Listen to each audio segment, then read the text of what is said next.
Cricket ಲೋಕದ interesting ಸುದ್ದಿಯನ್ನ quick ಆಗಿ ಹೇಳ್ತೀನಿ. ಕ್ರಿಕೆಟ್ ರೌಂಡ್ ಅಪ್ ನಲ್ಲಿ ನಾನು ನಿಮ್ಮ ಶಿವರಾಜ್ ಬಾಣಂಕಿ. ನೀವು ಸುದ್ದಿಯಾನದ ಸಬ್ಸ್ಕ್ರೈಬರ್ ಆಗೋದನ್ನ ಮರಿಬೇಡಿ. ತನ್ನ ನಾಯಕತ್ವದಲ್ಲಿ ಇಂಗ್ಲೆಂಡ್ ಹಾಗೂ ಐರ್ಲೆಂಡ್ T20I ಸರಣಿ ಸೋತಿರುವ ಶ್ರೇಯಸ್ ಅಯ್ಯರ್ ಇಂದು ಜಿಂಬಾಬ್ವೆ ವಿರುದ್ಧ ಗೆದ್ದು ಸರಣಿ ಕೈವಶ ಮಾಡಿಕೊಳ್ಳಲು ಕಣಕ್ಕಿಳಿದಿದ್ದಾರೆ. ಜಿಂಬಾಬ್ವೆ ವಿರುದ್ಧ ಇಂದಿನ ಪಂದ್ಯ ಗೆದ್ರೆ ಶ್ರೇಯಸ್ ಅಯ್ಯರ್ ನಾಯಕತ್ವದಲ್ಲಿ ಗೆದ್ದ ಮೊದಲ ಸರಣಿ ಆಗಲಿದೆ. ಒಂದು ವೇಳೆ ಇಂದಿನ ಪಂದ್ಯದಲ್ಲಿ ಸೋತ್ರೆ ನಾಳೆ ಪಂದ್ಯವನ್ನ ಗೆಲ್ಲಲೇಬೇಕಾದ ಅನಿವಾರ್ಯತೆಗೆ ಶ್ರೇಯಸ್ ಅಯ್ಯರ್ ಸಿಲುಕಿಕೊಳ್ಳಲಿದ್ದಾರೆ. ರೋಹಿತ್ ಶರ್ಮಾ ನಿವೃತ್ತಿ ಬಗ್ಗೆ ಹುಟ್ಟಿಕೊಳ್ತಿರುವ ಊಹಾಪೋಹಗಳ ನಡುವೆ ಬಿಸಿಸಿಐ ಸ್ಪಷ್ಟನೆ ನೀಡಿದೆ. ರೋಹಿತ್ ಶರ್ಮಾ ಏಕದಿನ ಪಂದ್ಯಕ್ಕೆ ನಿವೃತ್ತಿ ಹೊಂದಲ್ಲ ಅಂತ ಬಿಸಿಸಿಐ ಖಡಕ್ ಆಗಿ ಹೇಳಿದೆ. ರೋಹಿತ್ ಶರ್ಮಾ ನಮ್ಮ ತಂಡದ ಭಾಗವಾಗಿದ್ದಾರೆ ಮತ್ತು ಆಟವನ್ನ ಮುಂದುವರಿಸಲಿದ್ದಾರೆ ಎಂದು ಬಿಸಿಸಿಐ ಉಪಾಧ್ಯಕ್ಷ ರಾಜೀವ್ ಶುಕ್ಲಾ ಹೇಳಿದ್ದಾರೆ. ಜಿಂಬಾಬ್ವೆ ವಿರುದ್ಧ ವೈಭವ್ ಬ್ಯಾಟಿಂಗ್ ನೋಡಿದ ಮಾಜಿ ಕ್ರಿಕೆಟಿಗ ಕೆ ಶ್ರೀಕಾಂತ್ ಗೌತಮ್ ಗಂಭೀರ್ ವಿರುದ್ಧ ಕಿಡಿಕಾರಿದ್ದಾರೆ. ವೈಭವ್ ಆಡಿದ ಒಂದು ಶಾಟ್ ಕೂಡ ಅಡ್ಡ ಬ್ಯಾಟ್ನಿಂದ ಬಂದಿರಲಿಲ್ಲ. ಇಂಥ ವಿಶೇಷ ಆಟಗಾರನನ್ನ ಕೇವಲ 3 ಪಂದ್ಯಗಳ ವೈಫಲ್ಯದ ನಂತರ ಕೈಬಿಟ್ಟ ಗೌತಮ್ ಗಂಭೀರ್ ನಿರ್ಧಾರ ಮೂರ್ಖತನದ್ದು.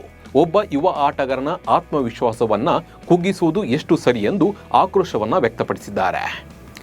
ಸಂಜು ಸ್ಯಾಮ್ಸನ್ IPL 2026ಕ್ಕೆ RR ಬಿಟ್ಟು CSK ಸೇರಿದ್ದು, ಇದಕ್ಕೆ ಈಗ ಸಂಜು ಪ್ರತಿಕ್ರಿಯೆಯನ್ನ ನೀಡಿದ್ದಾರೆ. ರಾಜಸ್ಥಾನ್ ರಾಯಲ್ಸ್ ತಂಡವನ್ನ ಬಿಡುವುದು ದೊಡ್ಡ ಅಪಾಯ ಎನಿಸಿತ್ತು.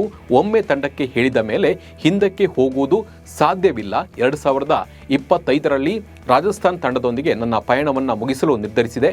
ಈ ಬಗ್ಗೆ ನನ್ನ ಕುಟುಂಬ, ವಿಶೇಷವಾಗಿ ಹೆಂಡತಿಯೊಂದಿಗೆ 3 ವಾರ ಚರ್ಚೆ ಮಾಡಿದ್ದೇನೆ. ಕೊನೆಗೆ ಇದು ಸರಿಯಾದ ನಿರ್ಧಾರ ಅಂತ ಹೇಳಿ ನನಗೆ ಅನಿಸಿತ್ತು ಅಂತ ಹೇಳಿ ಅವರು ಹೇಳಿದ್ದಾರೆ. ರಾಜಸ್ಥಾನ್ ರಾಯಲ್ಸ್ ಫ್ರಾಂಚೈಸಿ ಮಾರಾಟದ ಪಾಲು ಹಂಚಿಕೆಯಲ್ಲಿ ವಂಚನೆ ನಡೆದಿದೆ ಎಂದು ನಟಿ ಶಿಲ್ಪಾ ಶೆಟ್ಟಿ ಪತಿ ರಾಜ್ ಕುಂದ್ರಾ ಗಂಭೀರ ಆರೋಪವನ್ನ ಮಾಡಿದ್ದಾರೆ. ಇಷ್ಟೇ ಅಲ್ಲ, ಕೋರ್ಟ್ ಮೆಟ್ಟಿಲು ಕೂಡ ಏರಿದ್ದಾರೆ. ಬರೋಬ್ಬರಿ 15,600 ಕೋಟಿ ರೂಪಾಯಿಗೆ ತಂಡ ಮಾರಾಟವಾಗಿತ್ತು. ಆದರೆ ರಾಜಸ್ಥಾನ್ ರಾಯಲ್ಸ್ ತಂಡದಲ್ಲಿ ತಮಗಿದ್ದ 11.7% ಷೇರುಗಳಿಗೆ ಸರಿಯಾದ ಮೌಲ್ಯ ನೀಡದೆ ವಂಚನೆ ಮಾಡಲಾಗಿದೆ ಅಂತ ಹೇಳಿ ಇವರು ಆರೋಪವನ್ನ ಮಾಡಿದ್ದಾರೆ. ಜಪಾನ್ನ ಐಚಿ ನಾಗೋಯದಲ್ಲಿ ನಡೆಯಲಿರುವ ಪ್ರತಿಷ್ಠಿತ 2026ರ ಏಷ್ಯನ್ ಗೇಮ್ಸ್ನ ಕ್ರಿಕೆಟ್ ಪಂದ್ಯಾವಳಿಯ ಅಧಿಕೃತ ಡ್ರಾ ಮತ್ತು ವೇಳಾಪಟ್ಟಿ ಪ್ರಕಟವಾಗಿದೆ. ಅಗ್ರ ಶ್ರೇಯಾಂಕದ ಬಲದೊಂದಿಗೆ ಭಾರತದ ಪುರುಷರು ಮತ್ತು ಮಹಿಳಾ ಕ್ರಿಕೆಟ್ ತಂಡಗಳು ನೇರವಾಗಿ ಕ್ವಾರ್ಟರ್ ಫೈನಲ್ ಹಂತಕ್ಕೆ ಪ್ರವೇಶವನ್ನ ಪಡೆದಿವೆ. ಟೀಮ್ ಇಂಡಿಯಾದಲ್ಲಿ ಅವಕಾಶ ವಂಚಿತರಾಗಿರುವ ಕುಲ್ದೀಪ್ ಯಾದವ್ ಕೌಂಟಿ ಕ್ರಿಕೆಟ್ನಲ್ಲಿ ಯಾರ್ಕ್ಷೈರ್ ಪರ ಗ್ಲೋಮೋರ್ಗನ್ ವಿರುದ್ಧ 2 ವಿಕೆಟ್ ಪಡೆದು ಮಿಂಚಿದ್ದಾರೆ. ಕೇವಲ 39 ರನ್ ನೀಡಿ ಪ್ರಮುಖ ವಿಕೆಟ್ ಕಬಳಿಸಿದ ಕುಲ್ದೀಪ್ ತಮ್ಮ ಫಾರ್ಮ್ ಅನ್ನ ಸಾಬೀತುಪಡಿಸಿದ್ದಾರೆ. ಈ ಪ್ರದರ್ಶನದಿಂದಾಗಿ ಮುಂದಿನ ವಿಶ್ವಕಪ್ ತಂಡದಲ್ಲಿ ಸ್ಥಾನ ಪಡೆಯುವ ಅವಕಾಶ ಅವರಿಗೆ ಹೆಚ್ಚಿದೆ. ದಿ 100 ಲೀಗ್ ಮಹಿಳಾ ಟೂರ್ನಿಯ 3ನೇ ಪಂದ್ಯದಲ್ಲಿ ಭರ್ಜರಿ ಜಯಗಳಿಸುವ ಮೂಲಕ ಮ್ಯಾಂಚೆಸ್ಟರ್ ಸೂಪರ್ ಜೈಂಟ್ಸ್ ತಂಡ ಗೆಲುವಿನ ಖಾತೆಯನ್ನ ತೆರೆದಿದೆ. ಲಂಡನ್ ಸ್ಪಿರಿಟ್ ತಂಡವು 91 ಎಸೆತಗಳಲ್ಲಿ ಕೇವಲ 80 ರನ್ ಗಳಿಸಿ ಆಲ್ಔಟ್ ಆಯಿತು.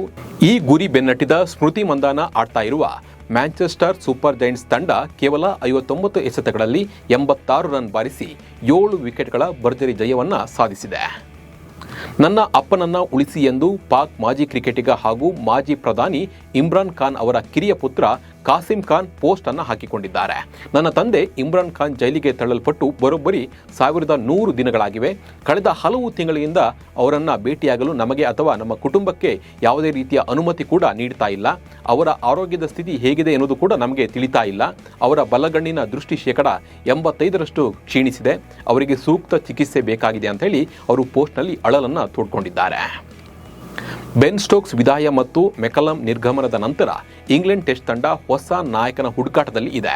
ಮಾಜಿ ನಾಯಕ ಜೋ ರೂಟ್ ಮತ್ತೆ ನಾಯಕತ್ವ ವಹಿಸಿಕೊಳ್ಳುವ ಸಾಧ್ಯತೆ ಇದೆ. ಹ್ಯಾರಿ ಬ್ರೂಕ್ ಹೆಸರು ಕೂಡ ಕೇಳಿ ಬಂದಿತ್ತು. ಆದರೆ ಅವರು ಸೀಮಿತ ಓವರ್ಗಳ ನಾಯಕರಾಗಿ ಮುಂದುವರಿಯಲಿದ್ದಾರೆ. ರೂಟ್ ಹಿಂದಿನ ನಾಯಕತ್ವದ ದಾಖಲೆ ಉತ್ತಮವಾಗಿದ್ದು ECB ಮತ್ತೊಮ್ಮೆ ಅವರತ್ತ ಒಲವನ್ನು ತೋರಿಸಿದೆ. ಇವಿಷ್ಟು ಕ್ರಿಕೆಟ್ ಲೋಕದ ಇಂಟ್ರೆಸ್ಟಿಂಗ್ ಸುದ್ದಿಗಳು. ನಮಸ್ಕಾರ.